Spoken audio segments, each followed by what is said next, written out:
I love Wuthering Waves. It is probably my favorite gacha game on the market right now. I'm a huge fan of the characters, combat, and world, but I do still have a few issues with the game that I want to make a video on. There are two big reasons why I'm doing this. One, I gotta beat the Kurobot allegations, and second, I'm sure if enough people have the same issue, they will be addressed pretty soon because that's the kind of company this is. Thanks, Lee. Quick disclaimer, you might not agree with everything that I say, and that's alright. That's the beauty of opinions. Opinions are a lot like asses. Everyone has one and most of them stink. Except Chang Lee's. This is also not a hate video at all. I actually do love Wuthering Waves, and I hope the best for it, but I want to address some of the flaws that it has in hopes that the game will improve on it. To be honest, this video is much harder to make than I expected. I think the game is in a very good spot currently, but it still does have some problems. For context, I've played since day one, but I took some breaks in between. I am currently Union level 71, and I picked the female Rover because, look at her.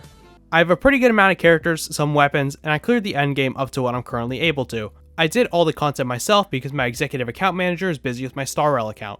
I'm not a super sweaty car cancelling negative edge or anything. I might even have what they call skill issue. For the game that requires the most skill, I actually play it relatively casually. But that aside, here are some of my biggest issues with Wuthering Waves. First thing we're going to talk about is the character and weapon strength. Now I've noticed that the 4-star weapons are, to put it bluntly, dog shit. We have some good ones like Variation and, Variation. Other than that, there aren't really that amazing. Even the Battle Pass weapons aren't too crazy. I'm going to make a few comparisons to Hoyo games in this video, and I actually think Genshin actually does a much better job when it comes to the 4-star weapons. But granted, in Genshin you can throw Favonius on 90% of the roster and it's viable, where you can't really do that here. This is kind of offset by the fact that you can swap weapons for your characters in endgame, but then you also kind of have to pull a 5-star of every weapon type.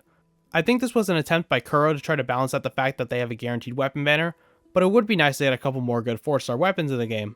When it comes to the characters, it's a little bit rough as well, and I'm afraid that it may become a bigger problem in the future. We do have some good free or war-free characters like Havoc, Rover, Verena, and Zheng Liao, but when it comes to 4-stars, there isn't really too much outside of San Juan, to a lesser extent Mortefi. Now, there's always going to be those insane Danjin mains soloing everything in the game, but a lot of the 4-stars are just kind of there. And not to mention, the only 4-stars we have gotten since launch are Lumi and Yohu, neither of which are that impressive. We get a ton of 5-stars, but not very many 4-stars, so I'd really like some more 4-stars, especially good ones, to help balance things out a little bit. As for the 5-stars, I really wish we had some more variety when it came to 3rd slot healers. Verena and Shorekeeper are on almost every single team in the game, and it gets very boring. It also makes me feel like I'm at a pretty big disadvantage because I don't have Shorekeeper. My Verena is working overtime on pretty much every single team on my account, and to be honest, it makes content a lot harder without her. Maybe it's just a skill issue though. I guess that's what I get for being a Western content creator. Jokes aside, I think Brant was a great step in the right direction for healers, and I hope we get more like him, so you're not really forced to use Verena and Shorekeeper everywhere. And when it comes to the characters, I also have a very important question. Kuro, where are all the men? But that's simply not possible. Why isn't it possible? It's just not. Why not, you stupid bastard? I love them, but we don't get too many men at all. As a 2.1, we have 21 female characters versus 9 male characters if you include both Rovers. I thought we were going to get more male characters, but that doesn't seem likely at the moment. Sometimes I feel like them making Jian the launch character set a bit of an expectation for having a good amount of male characters as well, but I guess that didn't really come to reality. We only have 3 limited male characters right now. One is Jian, the very first limited character who's a pretty good DPS, especially now Whimpering Wastes, which we're going to talk about later. He had a great story quest in my opinion, and overall a character I'm a big fan of. Then we had Zheng Liao, who was given out for free, had an awesome trailer, but had a story that was locked to an old event. Then we have Brant. Now Brant was way more popular than expected. He is easily my favorite character in Wuthering Waves so far. I'm a big fan of his more flamboyant, performer personality. He has what I would say is one of the best kit designs in the game. He has great gameplay and his design looks really nice. He was also my first S6 in the game. The social media posts relating to Brant have been doing numbers, and I honestly expect him to sell quite well. But the issue here is now that he is the only male that we know of in 2.x so far. One of the reasons I did S6 him is to let Kuro know that people want more characters like this. Given the hype online, I really think he could lead us to getting more men in the game. But if not, then I'm a little worried that the male to female character ratio of this game will keep heavily skewing towards female characters. And speaking of female characters, I'm not the biggest fan of how a lot of them just end up being in love with the Rover, or as the community likes to call it, gathering wives. At first, I didn't think it was that bad, but over time it's been getting worse.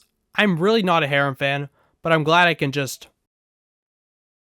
and then it all goes away. The OP main character that every female in a 5-mile radius is attracted to is just getting kind of tiring, and I would be lying if I said it didn't ruin some of my want to really pay attention to the future story quests. I really do think Wuthering Waves' story is kind of weak, but 2.0 is a massive jump in quality, so I hope we stay on that trajectory. And I hope they tune down the Rover glazing a little bit, otherwise I'm probably just going to keep skipping through it. And also, I will say, some of the jiggle physics in this game are a little bit excessive. I remember a clip of Baija's Badonkadonks having a mind of their own was a small controversy before the game even came out. For some characters like Chang Li and Yinlin, I get it. But then you have characters like Jeji's Ultimate and Camelia's Idol animation. Now, I'm all for having quote gooner designs in the game. Most of, if not all of them in Wuwa look incredible, but sometimes I will admit the jiggle physics do look a little bit off-putting. Now, I think having designs like these is fine, but it could lead some people away from the game. Wuthering Waves never really advertised itself as a game that you play with one hand.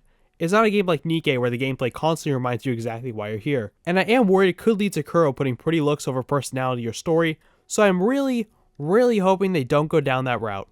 I am also a bit worried that Kuro might end up forgetting about the old members of the roster, specifically the 1.0 cast, as we move throughout the regions. Some of this might just be a byproduct of rewriting a good part of the story before release, but some characters felt incredibly underutilized. Yanwu showed up for like 2 minutes in the 1.0 story and then he was banished to the Shadow Realm, and characters like Danjin and Calculator have not shown up in the story at all yet. I'm sure they will appear eventually, but I sincerely hope that Kuro does not fully abandon the cast they've built. A way this could be mitigated is actually something Genshin did in the Slogfest that is version 5.4, which is having the character scattered around the world that you can interact with. This would actually make it feel as if the character is actually alive and part of the world.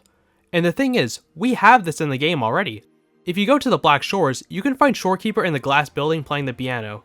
I think expanding this to more characters on the roster would be a great way to add some more detail to the map, keep old characters reappearing, and maybe even add some lore drops for those who are interested. As for the actual gameplay of Wuthering Waves, I think it's fantastic. I love the intro and outro skills, dodges, parries, and the character kit designs are great, but the gearing process to be able to get to playing these characters is not very good. First thing is the ecosystem. Now I actually do think the idea of the ecosystem is very cool. I like how you can farm them in the open world whether you have wave plates or not. I also really like how you can transform into them and use new abilities. It kind of reminds me of Skylanders Trap Scene if anyone has played that game. But when it comes to leveling them, that's a different story. First you need to find a good echo, but then RNGs that screws you over and gives you pieces like this, and this. Which can be very frustrating because unless you use a 2-piece, you don't have an off-piece. To upgrade an echo, you need two things: Echo XP and tuners. But the problem is, you really don't get a lot of Echo XP at all. Even from tacit fields you don't get much. I really think they need to massively buff the amount of Echo XP you get from tacit fields, or what they can do is make it farmable using wave plates, similar to how we have Weapon XP and Resonator XP. This could really help people who already did all the farming they need to do for their characters, but still want to level their echoes. The second part of leveling is the tuners. Now the tuners feel absolutely useless. It sort of just feels like a feature tackled onto the echo process as a way to differentiate it from its competitors. And then if you want to trade in your echoes for a new one, you need 5 of them for a set that you cannot choose, so you are entirely left with the RNG in that aspect. I think what they should do is maybe let you trade in some of your tuners for Echo XP, because right now I'm sitting on over 2,000 tuners and not enough Echo XP to level the echoes that I actually need. Then maybe add a way to pick the echo set you want in the synthesis, similar to something like Genshin Impact Strongbox. The echo problems have been going on since day one. It is easily one of the biggest problems the game has, and I'm honestly a little bit surprised it hasn't been resolved by now. Kuro does listen very well, and with them adding echo loadouts, maybe that means we'll see some change soon? But, you know, it's just a theory. On the other side of the build coin, you also need to level their skills to have them, do damage. But the problem here is that skills past level 6 and the minor skills on the top row need weekly bosses for them. But here's the thing, you can only farm 3 bosses a week. You need a total of 26 boss drops to max out a character, and you only get about 3 drops per run. So you trying to build up your character skills is being bottlenecked by how few you get. This is a huge issue. It massively slows down farming, and I'm not a fan of that. And especially someone like myself who would play on and off for a while, I don't have enough boss drops for my characters to fully perform well. For example, I cannot fully use my S6 Brant and my Chang Li to their max potential right now because the game physically does not let me farm the material that I need. I can barely get my Gion ready for Whimpering Wastes, and this is also going to impact new players as well, who are essentially being forced to play catch up to get their characters up to speed. And this honestly makes me a bit hesitant to even want to pull new characters because I know it's going to take weeks for me to even be able to use them at a higher level. What I think they should do is what Zen Zone Zero does, where you get 3 free drops a week, and then you can farm as many as you want using their equivalent of wave plates. That way, building characters is way less time gated and you can use the new shiny toy as soon as possible. When it comes to the few endgame modes that we have, TOA is alright. I don't really have too many strong feelings towards it, but I will say the middle tower buffs are pretty skewed towards newer characters, which I really don't like. The holograms are pretty challenging, and I am a fan of having those very hard bosses that can be fought whenever you like. And as for Whimpering Wastes, well... And I've got to say, in all honesty, it's the biggest piece of dog shit. Now, I think I've been very fair throughout this entire video, but I won't hold back when I say that this is the most unfun experience that I've ever had in this game by a long shot. Now, Whimpering Wastes is a lot like pure fiction from Honkai Star Rail, so it was already fighting an uphill battle. I actually do think the idea of this game mode is very good, but unfortunately it had a good idea, horrifically bad execution. So the main premise of this mode is you're thrown into an arena with a bunch of monsters and your goal is to clear as many of them as possible until the timer's up. But to be honest, this game mode feels more like an event instead of an actual well-designed, well-thought-out game mode. And the gameplay isn't doing that any favors. It really just feels like an AoE DPS check more than anything, and even then you're still not guaranteed to clear. So you need to fight many small enemies, as well as some bigger ones. But what they like to do is spread out and run away from you, so you end up wasting a lot of your time trying to run around the arena trying to kill that little mob. You are on a very strict timer, so wasting that time can cause you to lose a ton of points. When I'm playing a Gion, who is one of the best characters in this mode, I don't want to have to waste half his ult chasing down baby enemy number 22. I'm also not a fan of how boring some of the tokens are. Most of them are just X does damage when Y happens, rather than being something creative. And we even have a buff for Spectro damage and Frazzle, but Peep is really not that good in this mode at all, making it feel more like a marketing tactic than anything else. And keep in mind, this is also the mode that is replacing TOA on the 2-week rotation, so to be given a mode that is this poorly designed makes that feel a lot worse.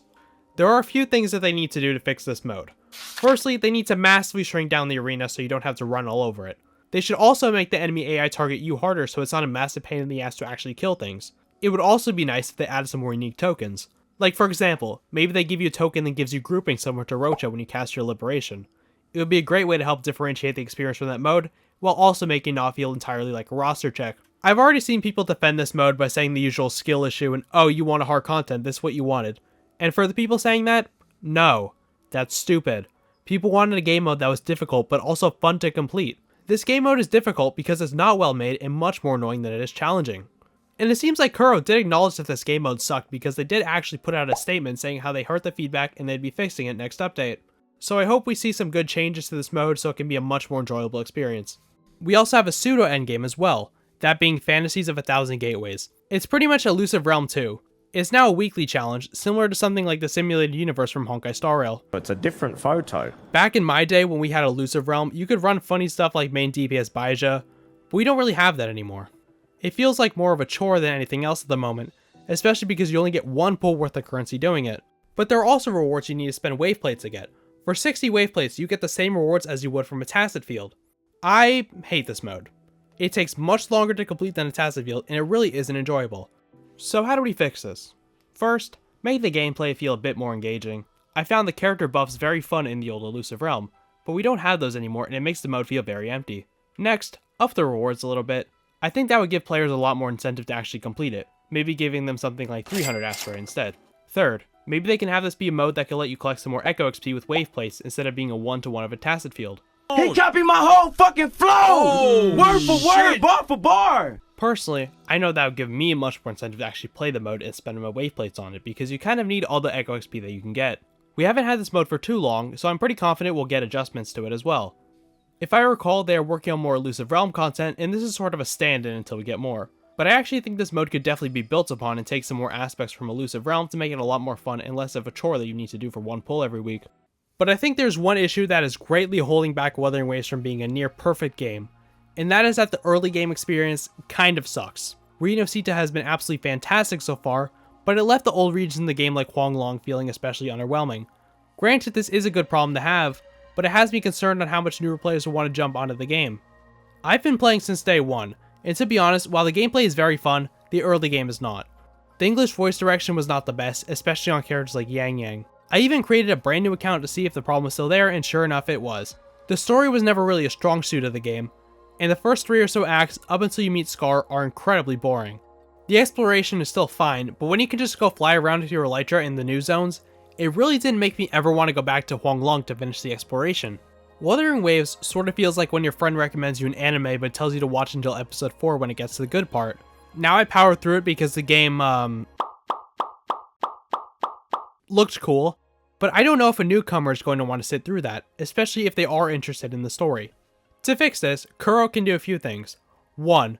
I think they need to go and rewrite the beginning of the story. I know they already did it once, but I think if they want to keep engagement in the story from the get-go, it should start off much stronger. There's a lot of jargon thrown at you, and a lot of it is just talking, so it'd be better to cut down on that a little.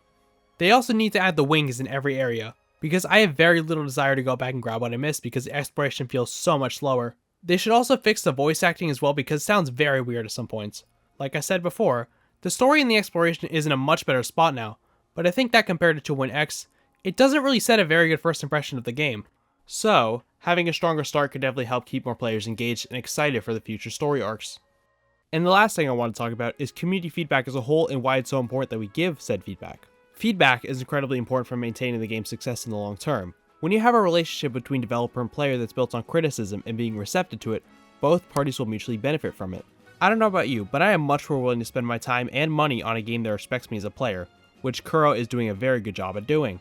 Who would have thought that being so open to feedback would result in a very happy player base? Take notes, Genshin Impact. I know there are some people out there who do like to defend literally everything the game does, but while Wuthering Waves is a great game, it is not perfect and bad decisions will happen. Despite it being in a good spot right now, we should not gloss over the problems and be willing to discuss potential solutions to them. Let's not become the Honkai Star Rail subreddit and shut down every complaint, but instead continue to have a space built on discussion to uplift the game and continue to give good, meaningful feedback. And I'm so glad that Kuro makes it so easy to submit said feedback, whether that be through the feedback menu in-game, the surveys, or even their Discord server. I believe if some of the issues mentioned today are fixed, the game could be even better, and I do have faith in Kuro Games to make that happen. This game hasn't disappointed me over and over and over and over again, so I am much more patient with it. But I am still hoping to get some quality of life and some changes in the next few patches, and make Wuthering Waves a game that is nearly perfect. And that's gonna do it for the video. I'm sorry it took a little bit, I've been very busy with other things, but I hope to have an upload schedule of at least every week or so. Next video will be a Honkai Star Rail video I've wanted to make for a while now, so please stay tuned for that. If you enjoyed, I really do appreciate you leaving a like and subscribing because YouTube really does not like it when a YouTuber does something different. Thank you so much for watching, and we'll see you in the next one. Texting and crying, but it won't